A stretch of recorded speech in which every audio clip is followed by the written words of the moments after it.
Oi, you're getting there though. A key. Oh, okay. Everything just fell out. Literally at the same time, I swear what happened in one. Hey, yo.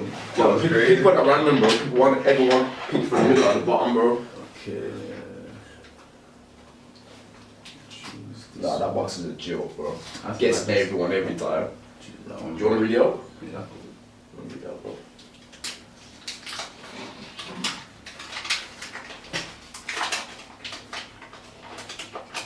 Question of the week, man. So, if you could rewind to a pivotal moment in your life and change one thing, what would it be and why? And what impact do you think that change would have on your present? Ooh, that's a good question, guys. Damn. Who was that first? That's a tough one, that is, you know. Shit. Pivotal moment. I don't think I've had one like that, you know. Have you not? I don't think so, not like a crazy one. A moment where you can think back that if I did this, I would have changed this. I've definitely had two, three of those. 100%.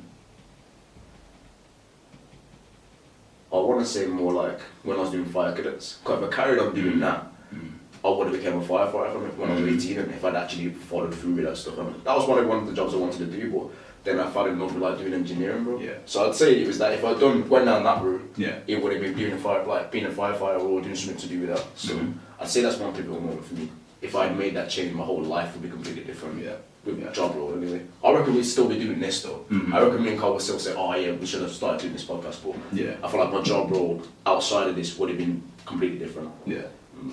Other than that, I don't know, you know. Like rewind and you can change it as well. It's hard. I don't Change really know. one thing. That's I don't know. I'd say probably not. Not that I like agree with the education system, but I probably wouldn't have done a madness and got myself excluded and all of that.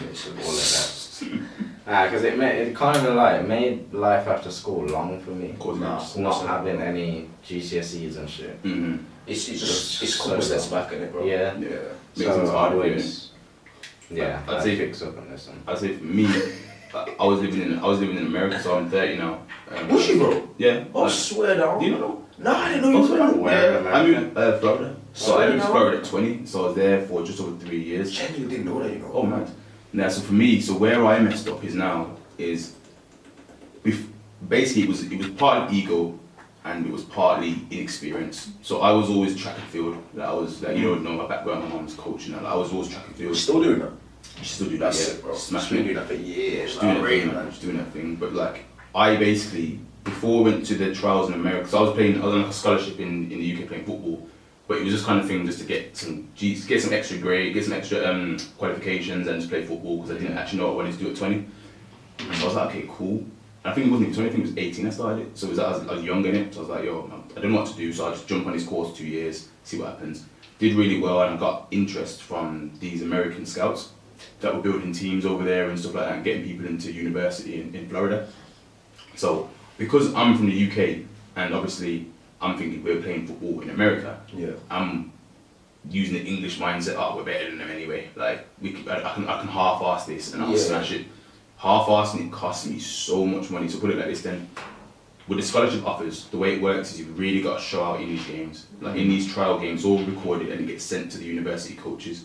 Okay. So I was playing it simple, doing whatever, not trying to stand out too much, just trying to play it simple, whatever. So I got offered a 75% scholarship. So I'm thinking that's sick, which it is good to be fair, because you know a scholarship is expensive. Now uni in England is like what, 9k a year, something like that. Something like that. So the difference between having a 75% scholarship and 100% scholarship per year was about 25 grand difference. So basically, long story short, Oh my god. yeah, it's about 100 grand a year. Yeah. So Oh my days. at bro. 20, family got no money, wild. And if you had just tried if your I hardest, cooked in that game, I would have Yeah. got, because bare people got full ride scholarships. So that's when you get a completely fully paid degree, everything paid for. That's crazy, bro. Yeah, and I Wow. half-assed the game thinking that I was better than everyone. I wasn't nowhere near better. And the funny thing is, the players that in that game were cooking as well. Like, but I was like, I got away with it because obviously I'm tall. Like in Florida, the average height's probably like 5'9". Do you get me? Where so no, they ain't no 6'5" tall black men out there. Like they're all like Latino men. Like in Florida, you think Spanish, but it's actually a lot of Spanish people there. So there wasn't many. Like, when on the football pitch, I was standing out, so I was still doing my thing, but I couldn't afford to go to the uni there. That's why I messed up. Because I had my heart set on Florida, I'm like, nah. Because before I went, I worked, I saved up money so I could stay out there for 3 months. I was like, nah, I'm not coming back. I'm finding a way to stay out here. And like I ended up going to a private club team. Playing that way, and they were paying me under the table. I didn't have no health insurance or nothing like that because I didn't have a work visa. So even if I wanted to, I couldn't get a side job or anything out there. I had to basically get paid cash under the table and do it that way. But the difference is I would have had a fully paid for scholarship, fully paid for apartment, everything paid for. That's the thing, you never free know degree out of things, it. And the difference with the university compared to England and America, university there is like pro level. Like you're playing in stadiums that have got like 50,000 seats, like the same, like bigger than like some football clubs in the Premier League. That's the difference with university sports over there and here. So who knows where I could have gone with football if I'd actually locked in and not messed it up at that point there. Hearing this kind of story now, Messi, you know when you hear the question of like, would you rather have like 5 mil or go back to a young age with the knowledge I have now? I'd go back with the knowledge I have now. Just because of the story you just told me. If I didn't know about that, I wouldn't. Oh, mate, that's ridiculous. I'd have been gone. Can I ask, have you made like a similar mistake since? So since effort-wise, no. There's no mistakes I've made since that have been because of me lack of effort. If that makes sense. The only thing I'd say is obviously with sales, the one thing I used to do, which to be fair, this is where I learned my work ethic from. So in door-to-door sales, they used to call it working the system. So they said, okay, if you speak to 100 people a day, you'll the process of elimination. So you'll get 20 people that might be interested. Out of those 20 people, 10 of them might say yes. If you close them really well, 3 out of those 10 will say yes. So you get 3 sales a day, and we was getting paid. I think it was £50 a sale back then. So 150 a day. They used to call it ringing the bell.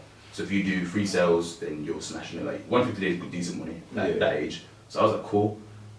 Now I didn't want to speak to 100 people because that's long. You get me? So I was like, how can I make that easier? You know, so I was always finding the little loopholes and the ways to make hard work appear easier. And that's where I got the convenience side for premium, because I was like, okay, I'm trying to find a way to make things simpler and make things more efficient. So I was basically just taught myself, because I was always a good speaker. So I just taught myself just to be efficient. So like I would speak to 10 people and get 3 sales, whereas they were telling me to speak to 100. And where it got mad was I was basically promoting the fact that I can speak to 10 people and get 3 sales, and they were telling me off. And they're like, because at that point they're seeing me do so much sales, they want me to build a team now, but they're saying everyone doesn't have my gift of the gab.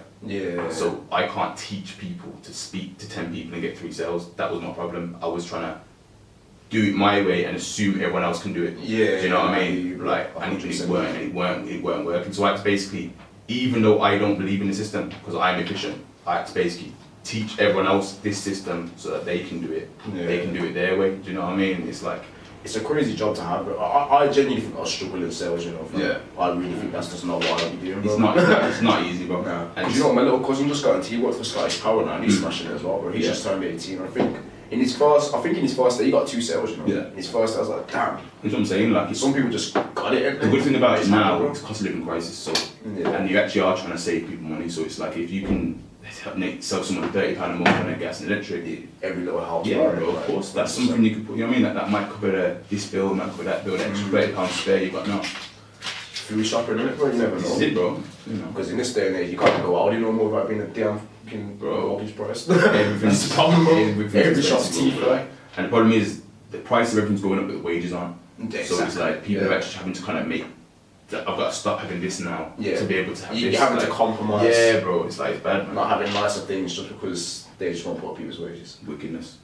I know. That's why people are trying to work so hard and having like 2 incomes and stuff in it. It's hard, bro. Like, it's not an easy job to do, fam. Like, you didn't have to do that back in the day. You get me? You would have your one job at the garage or this and that, and you'd fund your whole family. One man would fund the whole family. The wife didn't even have to work, bro. You know what I mean? Like, one so man you see would people with housing now, like you got like 4-bed housing, so they've got it for 90 grand. So you're trying to do that now, bro. It's impossible, bro. You can't get 2 bed. They'll get mortgages for like our grandparents and their great grandparents. They're getting houses for like 15 grand, bro. I know. crazy to think. 15k, bro. Like, it's horrible to think that you're gonna pay just for a 3 bed like 350 grand, bro. like what they get off their what the equivalent is not. So it's like what elderly people get off their pension now. Oh no. Like it's less than £2 grand a month. Like I think it's like 1,500 quid a month or something like Yeah. that. But for like basic pension or maybe a bit less. But they, as I said, their mortgage back then were 15 grand. So Yeah. even if they paid it back at snail pace. Yeah. That's still. Since the pension's been quite big, like you pay it off in 10 months, like Yeah, 100%. in a year they're paying off a house because the way the money's got so much power now. When you think of it like that, in a year you can pay for a yard. Bro, Wow. 15 grand mortgage, bro. Can't do that now unless you're paying upwards of 5 digits. And the rookie, bro, you can't do that. £50,000 mortgage, but the house now we worth 300k. 100%. So you sell the house now 300k, downsize, and you got like 200k. That's the generational wealth gap right there, bro. You See, get I'm like that in that there. kind of place now where I want to buy a house, but I'm picky, man. 'Cause I'm not trying to spend a lot of money if I'm not getting a lot in the house, and I'm trying to look for certain things, like certain, like, what's the word? Like amenities. Yeah, because I'm trying to look for certain things it has to benefit me, really. Yeah. I don't have to add to it, or cause I was thinking whether I want like buy a modern house or do one up. I'm still in that mindset. I know you can get a cheaper deal when you do one up, but yeah, it's a process, isn't it, man? And the thing is, whatever you think you're gonna spend, it's always more. Yeah. So You can never really budget, and it's always going to cost a little bit more. You never know what's going to be. would you rather pay an extra 20 grand but get a ready-made one? So it's like That's what I'm at right now. I don't really know, man. I really don't know.